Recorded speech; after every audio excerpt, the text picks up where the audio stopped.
Hello everyone, welcome to Toyeen Talks. Wow. How are you doing? Anyway, checking koko kin na ẹ̀yin gidi èèyàn pàtàkì. Thank you all for watching. Thank you for following us. And if you're new here, we say you welcome. Thank you for joining us. Everybody wants to work in any government parastatal government offices and all that. Because when people own their own small scale businesses, it also helps the economy. And also, Bubo farming, when people were doing that, the government were also in support. Correct. At that time, it helped. There's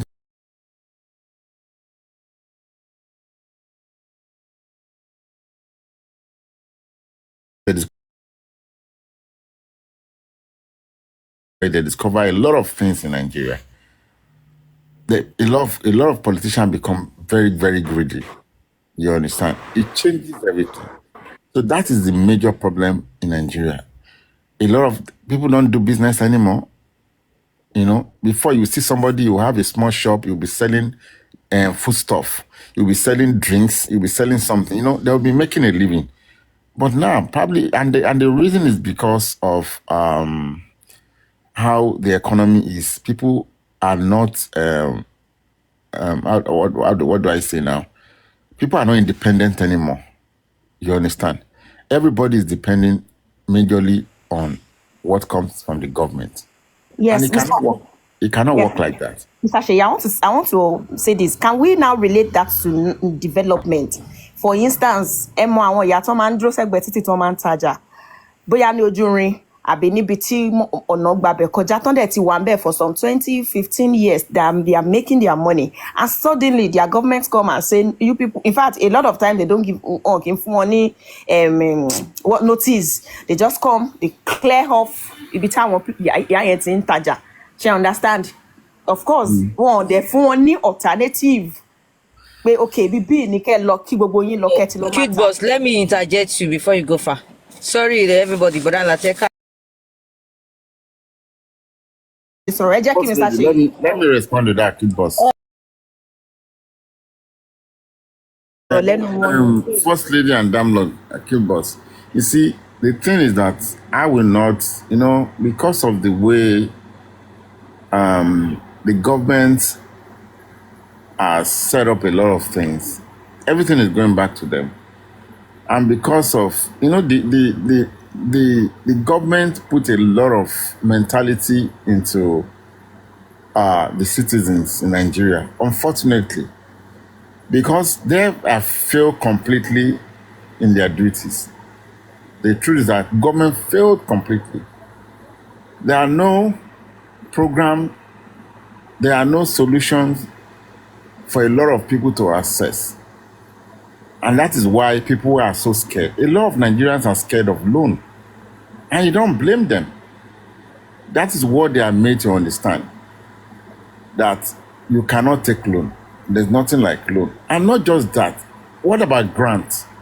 Do you know that all those people on that street, on the road, they are not supposed to be there. And I will not support because of the safety issue. Because of their own life too. And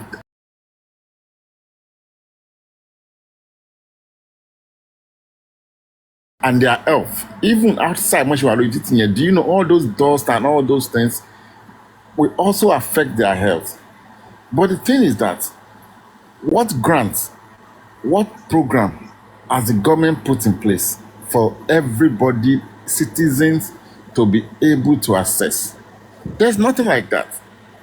So if First Lady says they gave them, people are afraid of, what are you talking about? An average Nigeria does not even, when they get to develop world, when they say credit card, which is what you cannot do without, it's not because they want that money, because they want to see how you're able to manage things, to be able to access other resources. That is the reason. But some Nigerians will never ever take credit card in developed world. They are scared because of the orientation, because of their background and everything. So how do you expect those people to say, come and take loan, just from the blues, come and take loan? You're not even starting them with a grant. They'll say, okay, we're going to give all of you 200,000 naira grants. We need you to move out of here. And this thing comes back to database that we don't have. How do you even distribute this money to people? How do you do this fund to people? You don't even know database. It's difficult. So how do you blame this woman? You just want from the blues and say they should come and collect loan. I want to people that don't believe, people that are so scared. Why can't you start with a grant? You think the government does not have... See, I was telling somebody yesterday, the resources of Nigeria belong to every Nigerian. But people don't know that. Some set of people made it look like they own the country. We are all shareholders of every natural resources that country has. But is it like that? No. People are slaves in their own country. So please, the government they've done a lot of damage to Nigerian citizens. And that is the truth. So I cannot blame those people. You cannot just come and say, come and take loan. Loan? How? They are going to say how they're going to pay. They're going to be confused. There are better ways to do these things. And that is why we don't have businesses, small businesses. Empowerment. That is what government should do, to empower a lot of small businesses. Even individuals are supposed to step up. People like Dangote or Tedola, I swear to God, they've not done anything compared to what that country has given to them, compared to the benefits that they have got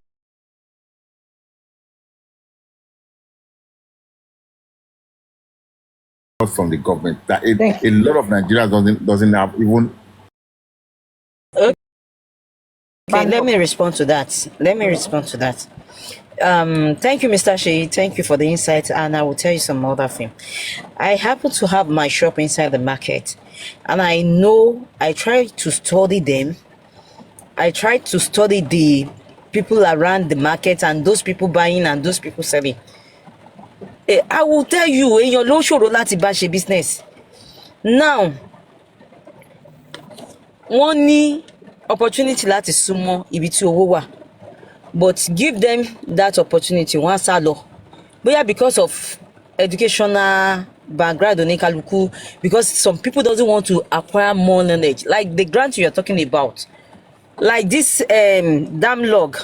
By now, I think she should be thinking about to go into some agency that will help her to get the grant or loan. Government are giving grant too.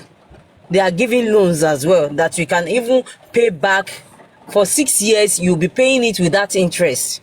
They are doing it, but àwọn èèyàn tó bá ti súnmọ́ wọn tó máa fún wọn ní èèyàn mélòó ló wá súnmọ́ bẹ́ẹ̀ ẹni sùúrù. No, wọ́n máa gbé jáde àwọn èèyàn kí ṣé ò ń ṣe nàìjíríà wa ilé ń sọ nàìjíríà yìí ni ṣé ò ń ṣe nàìjíríà àwọn wa èèyàn kí ilé ń kà sọ ní ṣá. àwọn smeda àwọn èèyàn súnmọ́ wọn. First lady, Yes, sir. during election, lọ́wọ́ how did they microfinance get tí wàá gbà tẹ́ ẹ pé messages èlé tán máa across to fi sí people? gan-an ò ní lè san. Kí lẹ wí, sir? No. See, it's true. How are they getting across to people during election? How does these politicians get across to people during election? They do their campaign. So Uncle, that is it. Why are they not Uncle going? Shey, No. Please, Mr. please, Shey, wait. Let me explain how I got to know this thing. There are loans and grants, and I know. Keep First Lady, I agree with you. There are some loan and there are some what do you call it, grants. But a lot of people are not aware about this, and the government is doing this intention. And that's why I asked you, during election, how do they get across to people? Why are they not doing the same thing to sanitize?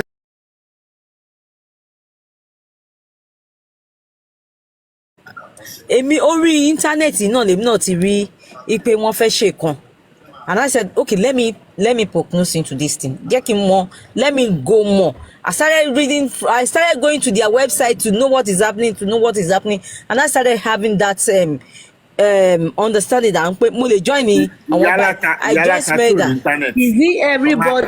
No, ọmọ lè ṣe na màmá mi ò fi dígò, màmá mi ò mọ̀wé náà. Màmá mi ò kàwé, kò lè sọ come. ẹ dúró Ẹni sùúrù, màmá mi ò kọ, kò lè sọ come. Okay. ṣó ti yé yín but torí pé let's stop this first lady. Then let's be realistic. First okay let me finish before you people come. Mo fẹ́ bèrè ṣé lọ́wọ́ ti rí yín. okay ẹ bèrè. Àti ìgbà tí ẹ̀yin ti wá mọ gbogbo ọ̀nà yẹn ẹ jọ̀ọ́ lẹ́tẹ̀lé ẹ fi hàn wá. Ẹ ṣí platform kí information yìí rà nítorí ẹ̀yin ti èmi láìpẹ́ tó bá ti mọ̀ jọ̀ọ́ jẹ́ káwọn tí ò mọ̀ mọ̀ no matter how good or how bad that thing is ṣàlàyé so that people will be aware, alright? Now bẹ́ẹ̀ ṣe mọ̀ yẹn sìn please àwọn èèyàn tí wọn ò tí mọ̀ ẹ carry wọn along. You can use your platform to sensitize àwọn tẹ́yìn náà mọ̀ àwọn kan náà tún mú láti bẹ̀ bó ṣe máa lọ nìyẹn because irú kan àwọn tẹ́yìn máa sọ fún yẹn wọ́n á máa sọ fún yín pé scam ni wọ́n á máa sọ fún yín pé scam ni. Sọ pé scam èmi ti jáde school kí student loan ó jẹ́ mi ò ní access. That's why the government failed. Yes sir, mi ò ní access student loan but bí mo ṣe wà sìn tí mo ti ń ṣe anything ó yẹ kí n tún ní access sí another thing ṣe get which is what you're talking about. Damlog ẹ lọ join ni ẹ lọ wá ẹ lọ bèrè Smadan ẹ lọ bèrè no mo kàn sọ fún wọn ni tó bá lè lọ bèrè kán lọ wo kán lọ join group wọn àwọn èèyàn náà máa ń fowó àwọn you too can go for it àwọn èèyàn náà máa ń fi ẹ lọ sí àwọn website tó yẹ pé ẹ ti lè rí àwọn kìíní yìí àwọn most of àwa yìí. kódà àní lọ wrong website ẹ sọ fún wa àbí ṣé ká DM mi. There was a time táwọn ẹ̀kọ́ àwọn kìíní gan ṣe àwọn Ecobank náà ṣe àwọn Ecobank náà ṣe àwọn Access náà ṣe wọ́n ṣe tẹ́ pé wọ́n ṣe training wọ́n máa send mails. ẹ má wọrí ṣé àwọn ẹ̀dá yìí sọ ṣé wọ́n gba lápò ṣé wọ́n gba grooming ni. interest wà lórí ẹ o bí ìwèrè bí ìwèrè o. First lady. Kid boss. First lady. Yes, sir. The government has. Láti ṣe nǹkan tó fẹ́ ṣe o ká tó da kinní sí kinní. Because we want to continue be giving the. Wow, point. Ẹ má worry. Everybody just think about money, and that's the problem with Nigeria. That's tí ẹ kásán ẹjọ́ máa padà wá tẹ́ bá ti ṣe tán mo fẹ́ make submission ni tẹ́ bá ti ṣe tán máa padà wá. ó yá sáré make submission. ṣé lórí nǹkan tá à ń sọ ni or something else. yes. ẹ sọ̀rọ̀ tó bá jẹ́ lórí nǹkan tá à ń sọ. okay ẹ kásán gbogbo ilé bàdà láti ẹ kásán onílé everybody ẹjọ́ mú kí gbogbo yín àti gbogbo comment section.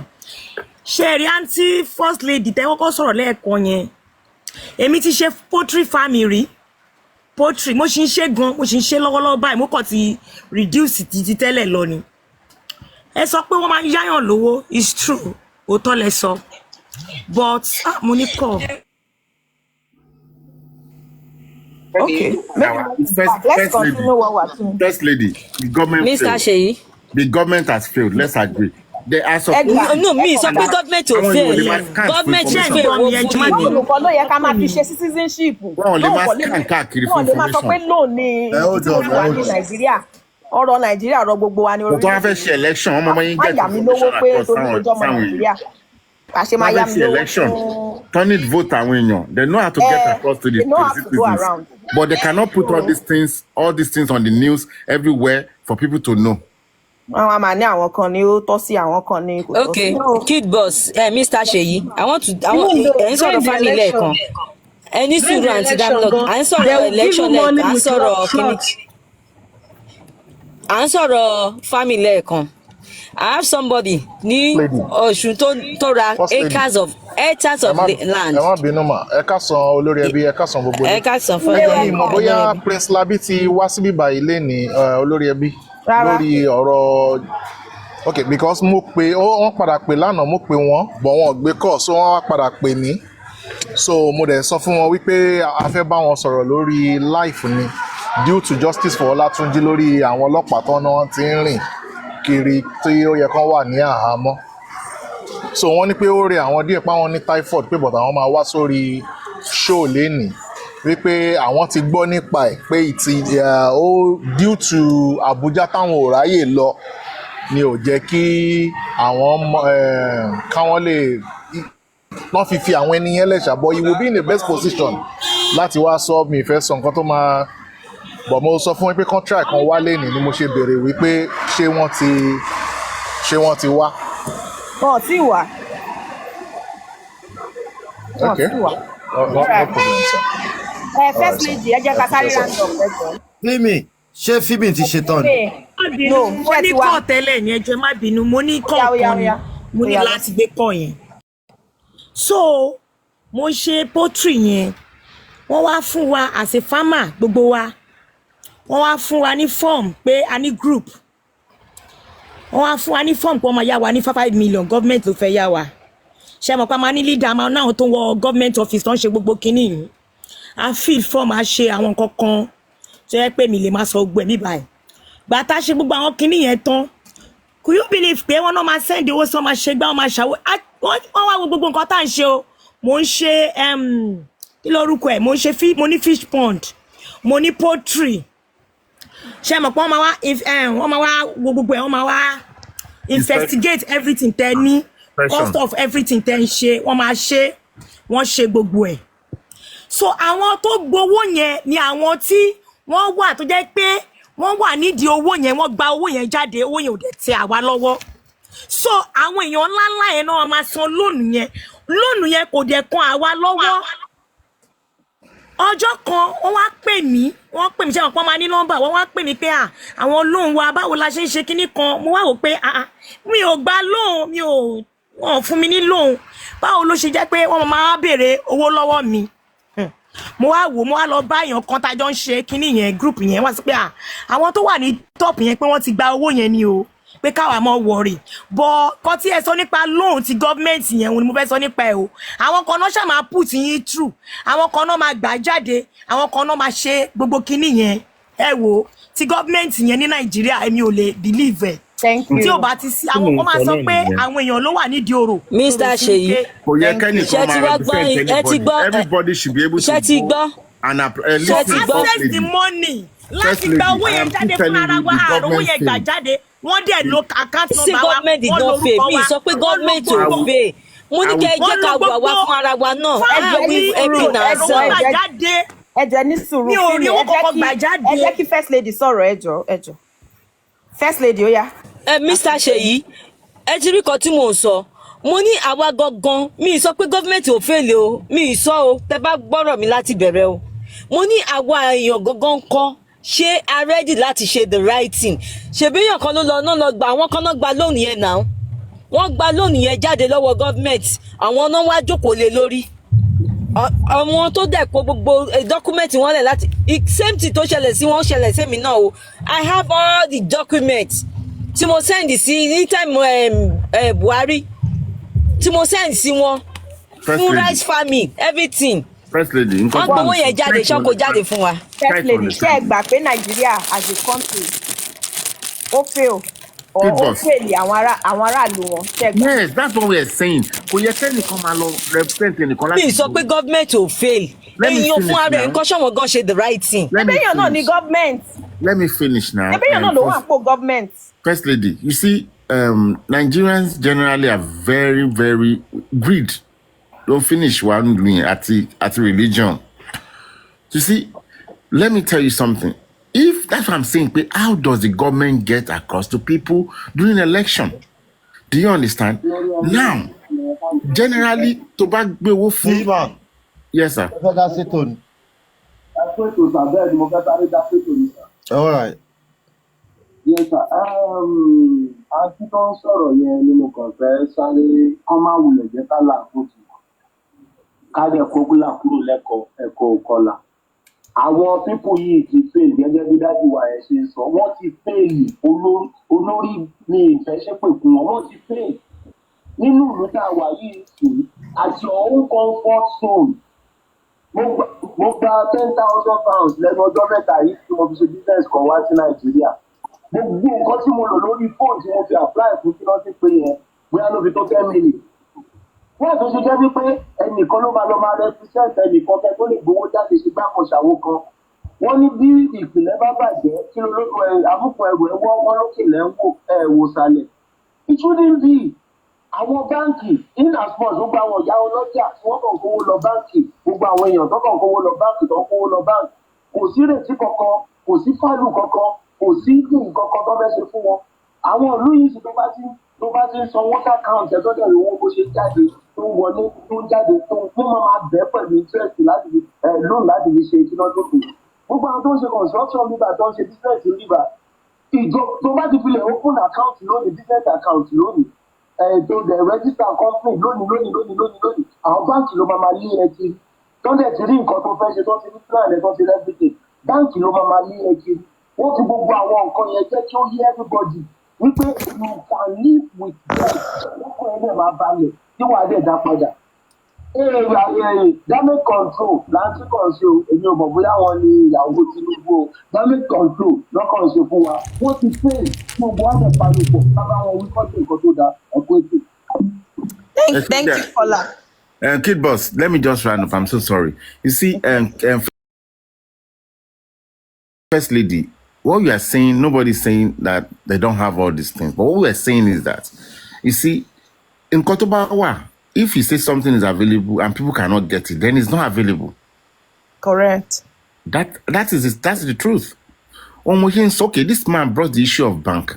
I want Yaloja loan fee $300 àwọn kiri wọn long kò sí bank. Àwọn yon lọ sí bank wọn why the government tó bá wọnú bank níbà I'm be low and pé we have this is through the government, do you want this that. Why are they not passing these messages across through bank, through the media, through a lot of ways? Stuff in part and it power not get across time when you're doing election. Mr. Great question. Mr. Sheyi, àwọn sọ pé báwo náà ṣe bẹ́ẹ̀ iṣẹ́ tí rí ẹni sùúrù Kid Boss mo wà opportune ní bank ẹ máa wọlé wọn tún máa pè yín nígbà tí ẹ wò ẹ má bínú ìṣẹ́jú mi mo ti mú èèyàn bíi 4 lọ sí bank tó ti gbà lóhùn tí wọ́n dẹ̀ ṣe san continue láti máa sanwó náà dẹ̀ tún ṣì continue láti máa ṣe business pẹ̀lú wọn they started from grass. We're talking about government through bank. We're not talking about bank. Gbogbo wa la ní bank, gbogbo wa la ní bank. Ṣé ti rí èmi ò support government. Mo sọ fún yín pé our people are not ready to listen to anything tó máa get information láti fún wọn. Instead tó máa fi ní sùúrù Kid Boss instead wọ́n máa lọ jókòó sórí TikTok wọ́n máa sọ̀rọ̀ okú àtòbò ẹni kí wọ́n lọ síbi tí wọ́n ti sọ̀rọ̀ nípa business you will never find them there. ẹgbọ́n nǹkan kan ẹgbọ́ kínní yìí the same government that denied us all access to quality education àwọn náà ni wọ́n ń gbé àti ṣoríire most of us maybe through loan according to you àwọn náà ni wọ́n ń gbé lọ sí orí internet níbi tí most of us tí wọ́n deny wa ní education tí a nílé access easily ẹjọ́ can we make it make sense a lot of àwọn ìyá tẹ̀ ń sọ̀rọ̀ ìtẹ́ ní mọ́mì yìí mọ́ nínú not serve round. That's my submission. Uncle Lati, let's move on. You see, First Lady, what you are saying about bank, when I brought the issue of bank, I'm not saying bank, but government through the bank. Hello. Ẹjọ́ kẹ́ tó move on tó máa ti sọ̀rọ̀ tó ń fẹ́ sọ nǹkan. All right. Sherry, alákọ̀ọ́kọ́ kọtí First Lady sọ in a way all right lẹ́gbẹ̀ẹ́ but the best thing the government dey ṣe fún wa tí everybody ma the benefits you pay. If government wants to do anything for citizens, they should go through their bank because no dollar won't look at why. Anything over machine through bank and through social security number, you can get anything in the system. So she need to pass one to apply for the funding for any to see to share money social security number. Number you can use it anywhere to buy the hospital, you buy the bank, about the social security number, once you get everything, once you move to once you move to now, you know what opportunity láti súnmọ́ àwọn ọkọ̀ tó lè pé mi náà kúrò Nàìjíríà bọ̀dá láti. Ṣé rí àwọn gọ́ọ̀mẹ̀ntì tá a sọ yìí náà wọ́n máa ń provide àwọn nǹkan kan fún àwọn aráàlú. Ṣùgbọ́n ṣe aláwọ̀ akọta tó wà nínú ọ́fíìsì yẹn náà láti jẹ́ problem. Ṣé o ní time? Because èmi ti rí níbi tó ti jẹ́ wípé ó ní àwọn kọ̀ọ̀kan tá máa ń ṣe nígbà yìí nínú ministry tó máa ní àwọn owó kan wà tí wọ́n máa ń ṣe PDF fáwọn aráàlú nígbà yẹn. Èmi mọ̀ àwọn kan tó jẹ́ pé bọ́ ṣe máa ń ṣe ni pé owó yìí wọ́n fẹ́ fi máa ń fọ àwọn tó bá ní problem ní òwe àti báko financial support lọ sí ministry ọ̀yẹ̀ kan fi assist ní. Èmi mọ̀ àwọn kan tó máa tún pé lára àwọn tó ń ṣiṣẹ́ ńbẹ̀ tó ń ṣiṣẹ́ ní ọ́fíìsì yẹn wọ́n á pe àwọn aráàta tó jẹ́ bí wọn bóyá kọ lẹ́tà báyìí wọ́n ṣe lẹ́tà báyìí ṣe kọ́ báyìí because gbogbo kìíní yẹn ọ̀dọ̀ wọn náà ló padà bọ̀. Èmi ti láwọn tó jẹ́ pé ọ̀rẹ́ wọ́n ti rìn mí ọ̀dà ní sọ́kẹ́ mi wọlé tó jẹ́ pé ọ̀rẹ́ wọn ni màá mọ́ ọ̀rẹ́ kan wá náà jẹ́kọ̀ ọ̀rẹ́ kan wá sáàlì kó wá ṣe báyìí kó wá ṣe báyìí ìmọ̀ ẹlòmíì wọ́n á pẹ́ ẹlòmíì tẹ́ni tó ní ìdíwó yẹn tó kọ lẹ́tà ẹ̀ wọ́n á dẹ̀ kẹ́lòmíì wá tó wá lo orúkọ yẹn kó fi ìdíwó yẹn jáde ṣé gọ́ọ̀mẹ̀ntì náà nìyẹn so there are some things tó jẹ́ pé àwa individual tó jẹ́ pé problem káwa náà create ló pọ̀ jù tó ṣe pé gọ́ọ̀mẹ̀ntì so. Thank you, Kola. This structure to dá bá wà kò lè correct irú kan tẹ̀ sọ yóò lè ṣẹlẹ̀ ẹ má tẹ̀ sọ́mọ́ if there is good structure no Hold on now. I disagree mo disagree Even keep Fimi. disagree too. mo disagree o ìlú tí ò sẹ́ ìlú tí ò Sorry, sọ̀rọ̀ kí n lè ṣùgbọ́n yanjú. ẹ lọ ẹ jẹ́ kí mi sọ nǹkan tí mo fẹ́ sọ ẹ má bínú kí Fimi, bọ́ọ̀sì. ìlú tí ò sófin ẹ̀ṣẹ̀ ò sí o ibi tí ò sófin ẹ̀ṣẹ̀ ò sí gbogbo ẹ̀yin tẹ́ wà outside the country you know what to do and what not to do at every point in time nítorí tẹ́ bá ṣe nǹkan tí ò yẹ kẹ́ ṣe èrè ẹ̀ṣẹ̀ wà that is a laid down gbogbo ẹ̀yàn ti lay it down the structure is 100. Hold on, jẹ́ kẹ́ni sọ̀rọ̀. Fimi ó yẹ sọ̀rọ̀. nǹkan tèmi fẹ́ sọ fún gbogbo wa ṣe rí ní ṣé last 2 years ni mo ṣe poultry kan poultry tí mo ṣe mo wá ta gbogbo àwọn boiler mi ní 4 weeks fún àwọn èèyàn mo ta àwọn ńláńlá náà tó wọ 6.5 kg o but mi fi bẹ́ẹ̀ ta mo ń ta fáwọn tó ń jẹ níbi àwọn fẹ́ pa jẹ mo wá rí i pé 4 weeks tí mo ta yẹn 3 weeks tí mo ta yẹn ó pọ̀ ju kí n máa ta ní eléyìí tó jẹ́ pé ó máa pẹ́ bí 3 months yẹn lọ ìgbà tí mo wá rí gbogbo àwọn tó wá ṣe poultry lọ́dọ̀ wa èmi tètè ta wọn adìyẹ mi mo wá rí gbogbo àwọn tó ṣe poultry lọ́dọ̀ wa gbogbo àwọn tó ra 4 weeks 3 weeks lọ́wọ́ mi yẹn gbogbo wọn lọ grow adìyẹ láti jẹ fún Christmas láti jẹ fáwọn ọdún tó ń ṣe ní time yẹn mo wá wò pé laziness ló ń fa problem fún wa ní Nàìjíríà yóò kún nǹkan tó ń ṣe wá ẹ ká sọ tọrọ tó bá jẹ́ pé wọ́n mú adìyẹ méjì ó tọ́jú ẹ̀ sílé ẹ̀ ó sìn ṣó bá fẹ́ pa nígbà ọdún wàá pa